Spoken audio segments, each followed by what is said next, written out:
Chronique du patrimoine.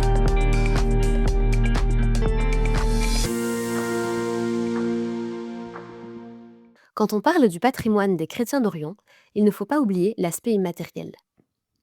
Défini par la Convention de 2003 de l'UNESCO, le patrimoine culturel immatériel comprend les traditions ou les expressions vivantes héritées de nos ancêtres et transmises à nos descendants, comme les traditions orales, les arts du spectacle, les pratiques sociales, rituels et événements festifs, les connaissances et pratiques concernant la nature et l'univers, ou les connaissances et le savoir-faire nécessaires à l'artisanat traditionnel.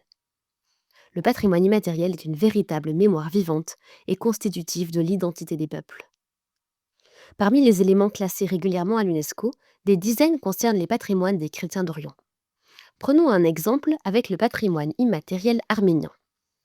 Riche d'une histoire plurimillénaire, il a été l'objet de nombreuses tentatives de destruction et de déracinement à travers l'histoire, et notamment lors du génocide arménien, qui s'est accompagné d'un véritable génocide culturel. Lorsqu'un peuple est déplacé de sa terre d'origine à maintes reprises, lorsqu'il se construit en diaspora depuis des siècles, son patrimoine immatériel est d'autant plus important, car il véhicule la continuité de l'identité collective.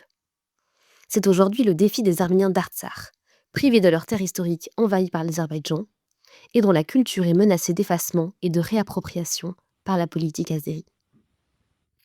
Si l'Arménie et les Arméniens disparaissent, qu'est-ce qui manquerait dans les couleurs du monde?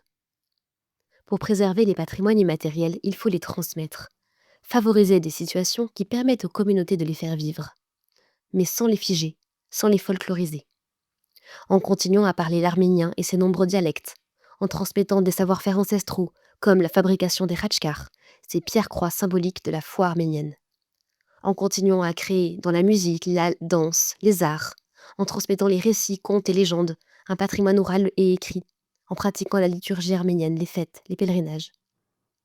L'œuvre d'Orion reste attentive à soutenir des projets en ce sens, en Arménie, et à sensibiliser à la richesse et à la diversité du patrimoine immatériel arménien en France.